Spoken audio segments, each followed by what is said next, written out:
We often perceive danger in terms of high impact and sudden trauma, imagining that the greatest threats to our spinal health come from heavy lifting, accidents, or the rigorous vibrations of operating heavy machinery. However, the silent catastrophe occurring within the vertebral column of the modern elderly population is far more insidious and, according to leading orthopedic experts and neurosurgeons, is fundamentally rooted in the deceptive comfort of the seated position. To understand why sitting can destroy the intervertebral discs faster than the physical demands of long-distance driving, we must first strip away the skin and muscle to visualize the hydraulic engineering marvel that is the human spine, specifically focusing on the lumbar region, which bears the brunt of our gravitational reality. The spine is not merely a stack of bones, but a complex alternation of rigid vertebrae and flexible, shock-absorbing discs, and inside each of these discs lies the nucleus pulposus, a gel-like substance that functions much like a hydraulic ball bearing, encased within the annulus fibrosus, a tough outer ring of collagen layers. When we're standing in a neutral posture, the spine maintains a natural S-curve, a lordotic curve in the lower back, and a kyphotic curve in the upper back, which acts as a coiled spring to efficiently distribute the weight of the upper body, drastically reducing the mechanical load on individual discs. However, the moment a human being sits down, the biomechanics change radically because the pelvis rotates backward, flattening the lumbar lordosis and effectively stacking the vertebrae in a straight line, or worse, reverse curve, which immediately halts the efficient distribution of weight and focuses gravitational forces directly onto the front of the discs. Scientific measurements of intradiscal pressure have revealed a startling truth that forms the basis of our warning today. While standing creates a baseline pressure of 100% on the lumbar discs, sitting in a relaxed but unsupported posture can skyrocket that pressure to over 185% or even 200%, a phenomenon that occurs because the muscles that usually support the spine go silent, transferring all the passive tension to the ligaments and the discs themselves. This brings us to the critical comparison with long-distance driving, which is traditionally vilified for spinal health due to whole-body vibration that accelerates disc degeneration.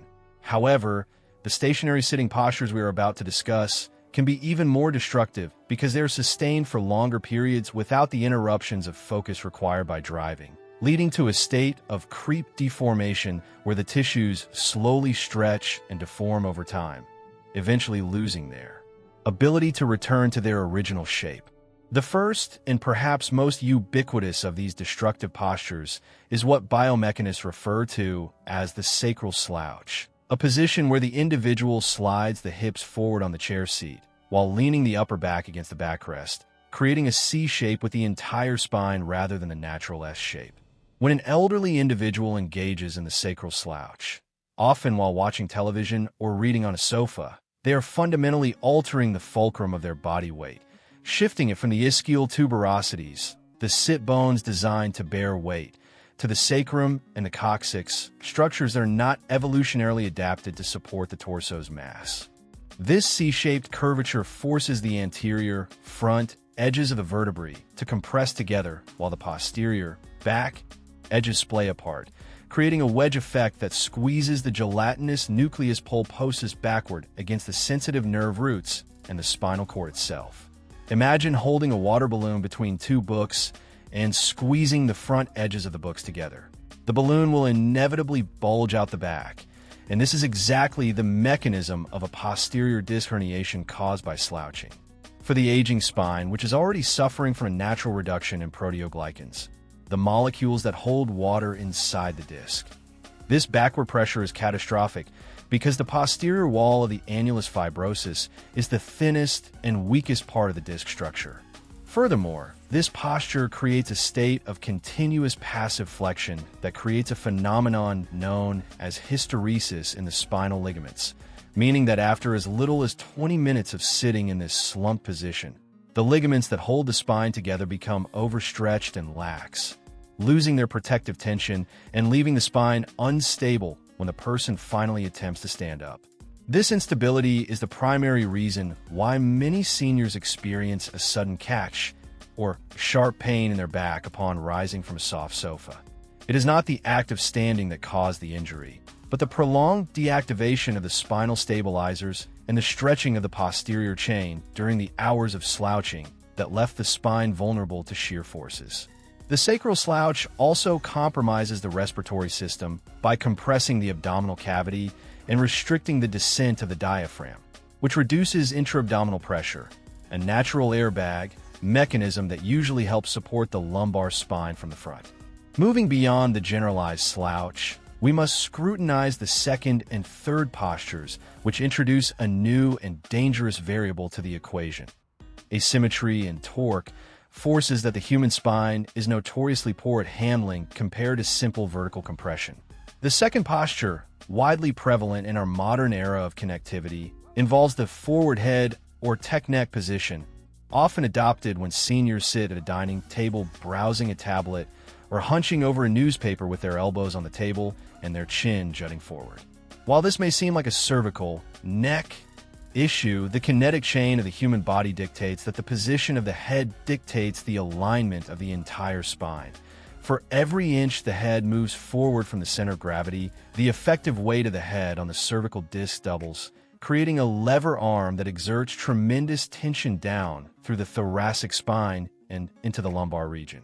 When the head migrates forward, the body automatically compensates to prevent falling face first by rounding the shoulders and increasing the kyphosis, hump, of the upper back, which in turn forces the pelvis to tuck under, obliterating the lumbar curve we fought so hard to protect.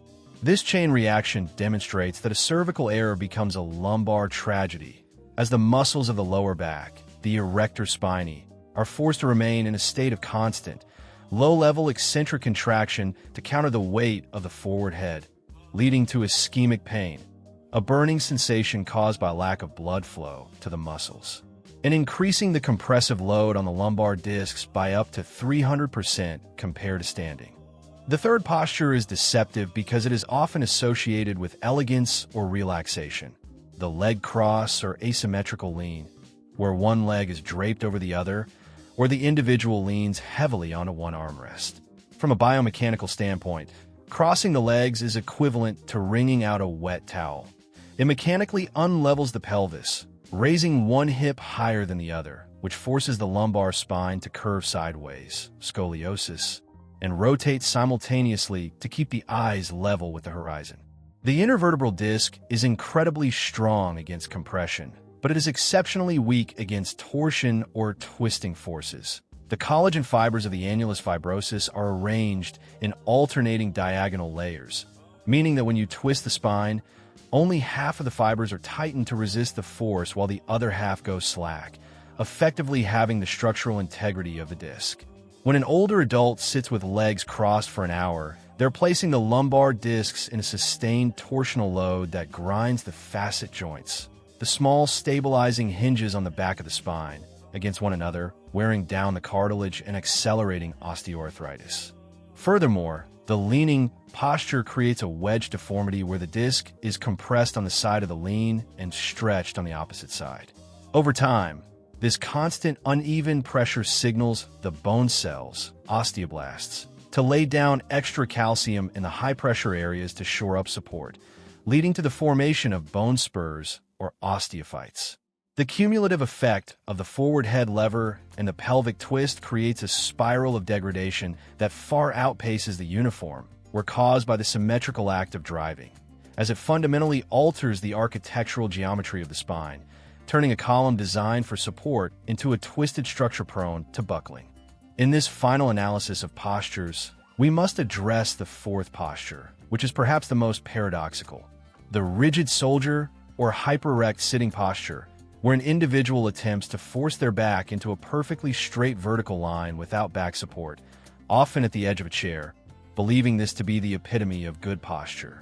While well-intentioned, forcing the aging spine into a rigid verticality requires massive muscular effort from the paraspinal muscles, leading to rapid fatigue and a subsequent compressive clampdown on the discs as the tired muscles shorten and tighten. However, the true biological disaster linking all four postures, the slouch, the forward head, the cross-legged twist, and the rigid perch, is a mechanism occurring at the cellular level known as nutrient ischemia, or the starvation of the disc. Unlike almost every other tissue in the human body, the adult intervertebral disc is avascular, meaning it has no direct blood supply and receives no oxygen or nutrients from arteries. Instead, it survives entirely on a process called imbibition, which works like a sponge. When we move, the changes in pressure pump waste products out of the disc and suck fresh fluids and nutrients in. However, static sitting creates a high-pressure seal that prevents this exchange, effectively strangling the disc cells, chondrocyte, and causing them to die from a buildup of lactic acid and a lack of glucose. For the elderly population, this is critically dangerous because the end plates, the porous interfaces between the bone and the disc, calcify with age, already making nutrient transport difficult. Adding the static load of these four postures creates a complete blockade of nutrition. Therefore, the scientific solution to preserving spinal health after the age of 60 is not merely sitting up straight, but rather engaging in dynamic sitting and breaking the cycle of static loading. Having established the physiological starvation that occurs within the intervertebral discs during static posturing, we must now pivot our focus toward the precise biomechanical interventions required to reverse this specific type of cellular decay. The cornerstone of this regenerative approach is the mastery of the hip hinge, a fundamental movement pattern that has been largely lost in the modern elderly population due to the gradual weakening of the gluteal complex and the tightening of the hamstrings. Most seniors, when attempting to sit or stand, unconsciously execute a lumbar flexion strategy, rounding their back to lower themselves, which places the spine in its most vulnerable state precisely when the load is changing. To correct this, one must retrain the neuromuscular system to keep the spine completely rigid and neutral, like a steel rod, while all the movement occurs exclusively at the ball and socket joint of the hip. This is achieved by pushing the buttocks backward, as if closing a car door with one's rear, a motion that engages the massive posterior chain muscles to act as a brake system. Furthermore, the concept of ergonomic micro-brakes must be implemented involving the 30-30 rule, which dictates that for every 30 minutes of sitting, the individual must engage in 30 seconds of extension-biased movement to pump fluids forward.